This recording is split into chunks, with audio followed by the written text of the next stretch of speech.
Hello दोस्तों, स्वागत है आप सभी का आज के इस नए वीडियो में। आज हम आपको दशमलव का भाग करना सिखाएंगे। तो चलिए दोस्तों, वीडियो को शुरू करते हैं। दोस्तों, जहाँ तक दशमलव लगी है वहाँ तक तो आपको नॉर्मल जैसे हम भाग करते हैं वैसे ही भाग करनी है। अभी के लिए आप दशमलव और उससे आगे की संख्या को भूल जाइए। आप यहाँ तक हल कीजिए। अगर हम 5 का पहाड़ा एक बार पढ़े तो हमारे पास आएगा 5। 9 में से 5 घटाएंगे तो 4 बचेगा। ऊपर से 6 उतार लेंगे। हम 5 का पहाड़ा पढ़ेंगे जब तक 46 ना आ जाए या 46 से कम। 5 नम 45।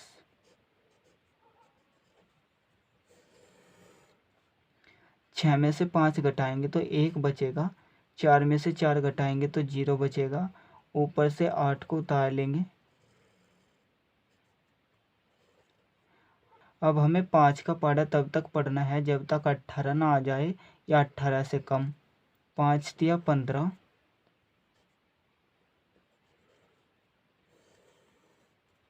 8 में से 5 घटाएंगे तो 3 बचेगा। 1 में से 1 घटाएंगे तो 0 बचेगा।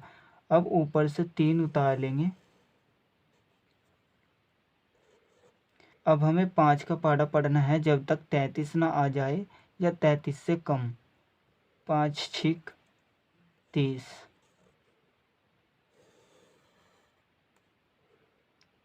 अब घटाएंगे।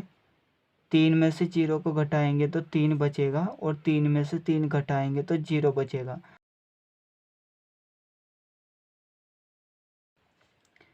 अब ऊपर से 0 को उतार लेंगे। ये हो जाएगा 30। अब हमें 5 का पहाड़ा पढ़ना है जब तक 30 ना आ जाए या 30 से कम। 5 छिक्के 30।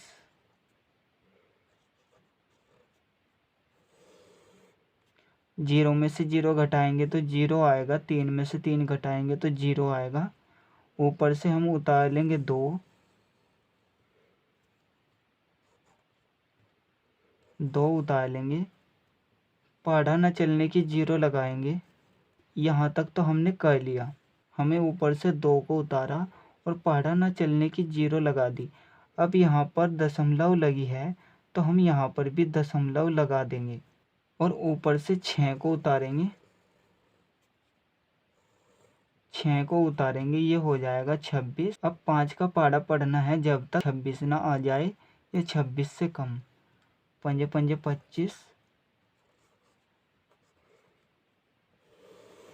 6 में से 5 घटाएंगे 1 बचेगा। 2 में से 2 घटाएंगे तो 0 बचेगी। ऊपर से 0 को उतार लेंगे। ये हो जाएगा 10। 5 का पहाड़ा पढ़ना है जब तक 10 ना आ जाए या फिर 10 से कम। 5 दूनी 10। 0 में से 0 घटाएंगे 0 बचेगा। 1 में से 1 घटाएंगे तो 0 बचेगा। ऊपर से 8 को उतार लेंगे।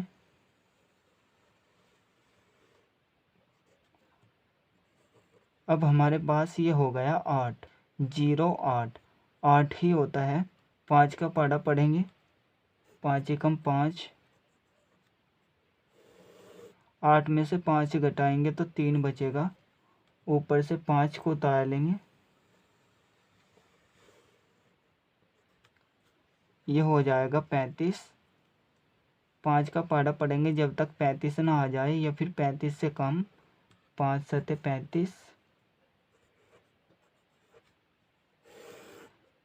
और 5 में से 5 को घटाएंगे तो 0 आएगा। 3 में से 3 घटाएंगे तो 0 आएगा। दोबारा से देखते हैं। दोस्तों, दशमलव का भाग करने के लिए सबसे पहले हम जो दशमलव है और दशमलव के आगे की जो संख्याएं हैं यानी कि 6 0 8 5, दशमलव को और इन संख्याओं को हम भूल जाते हैं। सबसे पहले हम 2 तक जैसे हम नॉर्मल सवाल को हल करते हैं इसको भी हम उसी तरह से हल कर देंगे। और उसके बाद में पॉइंट लगा है तो हम यहाँ पर यानी कि भागफल में भी पॉइंट लगा देंगे यानी कि दशमलव लगा देंगे।